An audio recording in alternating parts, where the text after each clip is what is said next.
ఏది కాదు చచ్చేది కాదు మావి గన్ అంటూ పెట్టండి, దీంట్లో 10% ఖర్చు పెడితే కూడా మచిలీపట్నం నుంచి గుంటూరు వరకు రాజధాని చేయొచ్చు అనేటువంటి కొత్త పల్లవి కూడా అందుకున్నటువంటి పరిస్థితి. సో రామారావు, ఏంటి అసలుకి ఈ ఒకవైపు లోక్సభలో ఆమోదం పొందింది, రాజ్యసభలో ఆమోదం రేపు జరగబోతున్నటువంటి తరుణంలో ఈ రకమైనటువంటి వైఖరి ఏంటి?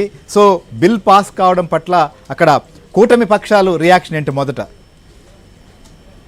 శ్రీహరి, ఈరోజు వైఎస్ జగన్మోహన్ రెడ్డి చేసిన ప్రెస్ మీట్లో చేసిన కామెంట్లు మాత్రం కూటమి పక్షాలు మాత్రం తీవ్రంగా మండిపడుతున్నాయి. అయితే లోక్సభలో బిల్లు ఆమోదం పొందడంతో మొదటి అంకం ముగిసింది. రేపు రాజ్యసభలో బిల్లు ఆమోదం పొందడం అనేది మామూలుగానే జరిగిపోతూ ఉంది. అయితే ఆ తర్వాత రాష్ట్రపతి నోటిఫికేషన్ ఇవ్వాలి, అది డే ఆఫ్టర్ టుమారో రావచ్చు. అయితే ఈరోజు జగన్ తన ప్రెస్ మీట్లో చేసిన వ్యాఖ్యలపై మాత్రం టీడీపీ నేతలు కానీ జనసేన బీజేపీ నేతలు కూడా తీవ్ర ఆగ్రహం వ్యక్తం చేస్తున్నారు.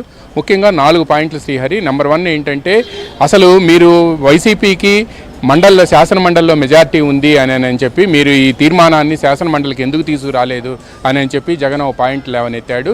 అయితే తీర్మానం ఓన్లీ అసెంబ్లీలోనే చేస్తారు. యాక్ట్ అయితే బిల్లుని యాక్ట్ రూపంలో తీసుకురావాలంటే అది బోత్ హౌస్, అసెంబ్లీ కానీ అప్పర్ హౌస్ కానీ శాసన మండలి రెండిట్లో డిస్కస్ చేయాల్సి ఉంటుంది, రెండిట్లో ఆమోదం పొందాల్సి ఉంటుంది. బట్ తీర్మానాన్ని మాత్రం శాసనసభలో ఆమోదం పొందితే సరిపోతుంది. అది he don't know the difference between resolution and act అనేది తెలియలేదు అని టీడీపీ నేతలు అంటున్నారు. నెంబర్ 1. నెంబర్ 2, దేశంలో ఏ రాజధాని కూడా విడిపోయినప్పుడు లేని చట్టబద్ధత ఇప్పుడు ఎందుకు రావాలి అనేది ఆయన రెండో ప్రశ్న లేవనెత్తాడు. అసలు దేశంలో ఏ రాష్ట్ర రాజధాని విడిపోయినప్పుడు కూడా ఆ తర్వాత వచ్చిన పాలకులు ఆ రాజధానిని కంటిన్యూ చేశారే కానీ అహ్మదాబాద్ కానీ లేకపోతే ఛత్తీస్గఢ్ కానీ జార్ఖండ్ కానీ హర్యానా కానీ ఇటువంటి రాష్ట్రాలు విడిపోయినప్పుడు వాళ్ళు కంటిన్యూ చేశారే కానీ వాళ్ళేమి మళ్ళా కొత్తగా 3 రాజధానులని తీసుకురాలేదు. 3 రాజధానుల చట్టాన్ని తీసుకొచ్చి పరిపాలనా వికేంద్రీకరణ బిల్లు సిఆర్డీఏ రిపెల్ యాక్ట్ని తీసుకొచ్చింది వైసీపీ ప్రభుత్వం. కాబట్టి అందువలన రైతులు ఎవరైతే ఉమ్మడి ఆంధ్రప్రదేశ్లో ఉండగా తీర్మానం ఏదైతే చేశారో 30,000 హైదరాబాద్లో అసెంబ్లీ ఉన్నప్పుడు రాష్ట్రం విడిపోయిన సమయంలో ఏదైతే తీర్మానం చేశారో 30,000 ఎకరాలు కావాలని జగనే చెప్పింది. ఆ 30,000 ఎకరాలు నయా పైసా ఖర్చు లేకుండా భూ సమీకరణ పథకం కింద అక్కడ రైతులు ఇచ్చారు. కాబట్టి రాజధానిలో అమరావతి అక్కడ ప్రాంతంలో నిర్మించాలని రాష్ట్ర ప్రభుత్వం నిర్ణయించింది. 3 రాజధానులు అనేది ఆచరణ సాధ్యం కాదు అని ప్రజలు తేల్చారు. అదే విషయాన్ని 2024 ఎన్నికల్లో కూడా ప్రజలు విస్పష్టంగా తేల్చడంతో పాటు దాదాపుగా 91 స్ట్రైక్ రేటుతో ఎన్డీఏ కూటమికి మెజారిటీ ఇచ్చారు. నెంబర్ 2. నెంబర్ 3 ఏంటంటే, ఆయన చెప్పేది మచిలీపట్నం, విజయవాడ, గుంటూరు. ఇదివరకు ఉడా అని ఉండేది, విజయవాడ అర్బన్ డెవలప్మెంట్ అథారిటీ అని VGTM అనేవాళ్ళు. విజయవాడ, గుంటూరు, తెనాలి, మంగళగిరి ప్రాంత అభివృద్ధి సంస్థ అని చెప్పేవాళ్ళు. అట్టనే ఇప్పుడు మ్యావిగన్ అని, అంటే మంగళగిరి, విజయవాడ, గుంటూరు నగరపాలక సంస్థలోనే క్యాపిటల్ ఏరియాని డెవలప్ చేసి దాన్నే నేషనల్ హైవే పక్కన మొత్తం క్యాపిటల్ కట్టమని జగన్ చెప్తున్నారు. ఈ ప్లాన్ బి ఏంటో, ఈ మ్యావిగన్ ఏంటో, వీటన్నిటికీ ఏవి అర్థం కాక జనం అయోమయంలో ఉన్నారు అని కూడా టీడీపీ నేతలు చెప్తున్నారు.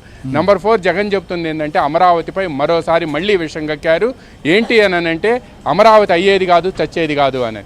అమరావతి ఇప్పుడు ఉన్న 30,000 మంది కార్మికులు పనిచేస్తున్నారు. అమరావతిలో దాదాపుగా 52,000 కోట్ల రూపాయలతో పనులు జరుగుతున్నాయి. దాదాపుగా 2028 మార్చి నాటికి అమరావతికి ఫస్ట్ ఫేజ్ కంప్లీట్ చేస్తాము అని చెప్పి కూడా మున్సిపల్ మినిస్టర్తో పాటు ముఖ్యమంత్రి చంద్రబాబు నాయుడు కూడా చెప్తున్నారు. అమరావతికి చట్టబద్ధత అనేది ఒక కేంద్ర ప్రభుత్వం తీసుకొస్తుంది. ఇప్పుడు కేంద్ర ప్రభుత్వం 2014 ఏపీ రీఆర్గనైజేషన్ యాక్ట్లో సెక్షన్ 5లోని సబ్సెక్షన్ 2కి సవరణలు తీసుకొస్తుంది. అంటే మేము వచ్చిన తర్వాత రాజధాని అనేది పదం అసలు రాజ్యాంగంలో లేదు, సీట్ ఆఫ్ గవర్నెన్స్ ఉంది అని చెప్తున్నారు ఆయన. అయితే ఇప్పుడు ఆంధ్రప్రదేశ్ పునర్విభజన చట్టం ఆంధ్రప్రదేశ్ తెలంగాణ విడిపోయిన సందర్భంలో వచ్చింది. అది ఈ ఆంధ్రప్రదేశ్ పునర్విభజన చట్టంలోని సెక్షన్ 5లో సబ్సెక్షన్ 2లో కొత్త ఆంధ్రప్రదేశ్కు రాజధానిగా అమరావతి ఏర్పడింది అని చెప్పి 2014 AP capital region development authority act ఏదైతే ఉందో, క్యాపిటల్ రీజియన్ డెవలప్మెంట్ అథారిటీ యాక్ట్లో వాళ్ళు స్పష్టమైన ఒక అంశాన్ని పెట్టారు. దాంట్లో ఉండే సిటీ క్యాపిటల్ ఏరియాలోనే అమరావతి ఉంటుంది అని కూడా పేర్కొన్నారు. అందువలన భవిష్యత్తులో అమరావతిని మార్చేందుకు వీలు లేదనే అక్కసు జగన్ మాటల్లో కనిపిస్తుంది అని చెప్పి టీడీపీ నేతలు చెప్తున్నారు. ఎందుకు అనంటే, కేంద్రంలో ఇప్పుడు ఎన్డీఏ లెడ్ గవర్నమెంట్ ఉంది, బీజేపీ ఉంది. బీజేపీయే ఈ చట్టానికి సవరణలు తీసుకొచ్చింది. ఆనాడు రీఆర్గనైజేషన్ యాక్ట్ కూడా బీజేపీ మద్దతు తెలిపింది. ఇక కాంగ్రెస్ కూడా ఈరోజు బేషరతుగా మద్దతు చెప్పింది. మేము ప్రత్యేక హోదా కూడా ఇస్తాము అని చెప్పామని కూడా కాంగ్రెస్ చెప్పింది. అందువలన అటు బీజేపీ కానీ లేకపోతే కాంగ్రెస్ లెడ్ గవర్నమెంట్సే ఉంటాయి కానీ ఎన్డీఏ కూటమి కానీ లేకపోతే కాంగ్రెస్ గవర్నమెంట్ వీళ్ళిద్దరూ కూడా మళ్ళీ ఈ రీఆర్గనైజేషన్ యాక్ట్కి మళ్ళీ ఒకసారి సవరణ తీసుకురావటం అనేది సాధ్యం కాదు. అది కూడా హైకోర్టు త్రిసభ్య ధర్మాసనం కూడా స్పష్టంగా చెప్పింది. ఏమని అంటే మీరు ఒకసారి కానీ ఇక్కడ ఆయన మాట్లాడుతూ అసెంబ్లీలోనే బిల్లు పెట్టారు, అసెంబ్లీలోనే చర్చించారు, అసెంబ్లీలోనే తీర్మానం చేశారు, ఆ తీర్మానాన్నైనా చట్టాన్నైనా మళ్ళీ అసెంబ్లీనే చేస్తుంది కదా అని మాట్లాడారు. అక్కడ ధర్మాన బొత్స కూడా నేను అదే స్టైల్లో మాట్లాడారు. ఈసారి లోక్సభలో కూడా రైతుల గురించి లేదు, ఈ బిల్లే వేస్ట్ అని చెప్పి వాళ్ళు మాట్లాడడం జరిగింది. అంటే ఏంటి లీగల్గా సంబంధించినటువంటి అంశాలను పరిగణలోకి తీసుకున్నా లేకపోతే తమ వైఖరి ఇదే అని చెప్పుకునేటువంటి ప్రయత్నమా? లీగల్ ఎక్స్పర్ట్స్ ఏమంటున్నారు అసలు? లీగల్ ఎక్స్పర్ట్స్ చెప్పడం అయితే మాత్రం మళ్ళీ రాజధానిని ఎవరైనా కదల్చాలి అంటే 2014 ఏపీ రీఆర్గనైజేషన్ యాక్ట్ ఏదైతే ఉందో ఆ యాక్ట్కి మళ్ళా సవరణలు తీసుకురావటమే కానీ అదర్వైజ్ రాజధాని మార్చేందుకు అవకాశం లేదు అని అంది. అంటే చట్టపరమైన రక్షణ అమరావతికి కల్పించారు అనేది. నెంబర్ 2 చాలా కీలకమైన అంశం ఏంటంటే శ్రీహరి, రాజధాని అమరావతికి సంబంధించి హైకోర్టు త్రిసభ్య ధర్మాసనం విస్పష్టమైన తీర్పిచ్చింది.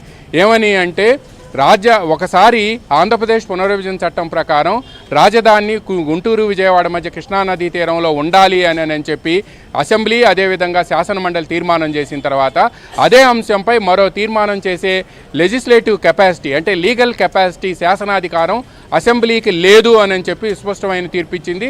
అదేవిధంగా ఆంధ్రప్రదేశ్ భూ సమీకరణ చట్టంలో రైతులతో మీరు కాంపిటెంట్ అథారిటీగా ఉండే సిఆర్డీఏ అగ్రిమెంట్ అయింది కాబట్టి దానికి సావర్నిటీ పవర్ ఉంది కాబట్టి మీరు ఆ అగ్రిమెంట్ని ఎలా వైలేట్ చేస్తారు? నెంబర్ 1. నెంబర్ 2, రాజధాని నిర్మాణం కోసం మీరు 34,000 ఎకరాలు తీసుకొని రాజధాని కాకుండా అక్కడ వేరేది నిర్మిస్తాము అని అంటే మీరు అగ్రిమెంట్ని వైలేట్ చేసినట్టు అవుద్ది. మీరు ప్రభుత్వం వైపు ఉండి మీరు ఎలా వైలేట్ చేస్తారు అనేది రెండో ప్రశ్న లేవనెత్తింది. అందువలన చట్టపరమైన రక్షణతో పాటు న్యాయపరమైన రక్షణ కూడా రాజధానికి అమరావతికి ఉంది కాబట్టి దాన్ని మార్చే అధికారం మాత్రం ఎవరికీ లేదు అని కూడా ముఖ్యంగా లీగల్ ఎక్స్పర్ట్స్ చెబుతున్నారు. అందువల్లనే సెక్షన్ 5లో ఉన్న సబ్సెక్షన్ 2కి సవరణలు తీసుకొచ్చినప్పటికీ 2కి ఎక్స్ప్లెనేషన్ ఇచ్చారు కంపల్సరీగా. 2014 Andhra Pradesh capital region development authority act ఏదైతే ఉందో ఆ యాక్ట్లో సిటీ క్యాపిటల్ ఏరియా ఏదైతే ఉందో ఆ సిటీ క్యాపిటల్ ఏరియా దగ్గర అమరావతి అనే పదాన్ని చేర్చారు.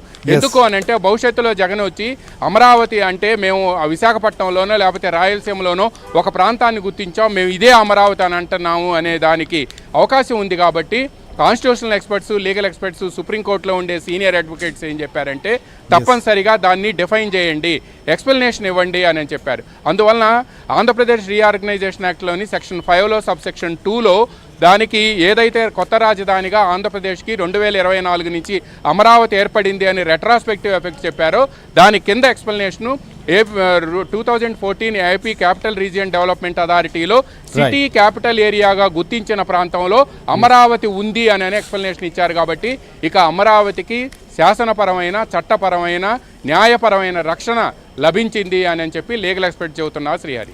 రైట్ రామారావు. సో మనం డిస్కస్ చేద్దాం ఖచ్చితంగా ఇవాళ జరిగినటువంటి పరిణామాలపైన.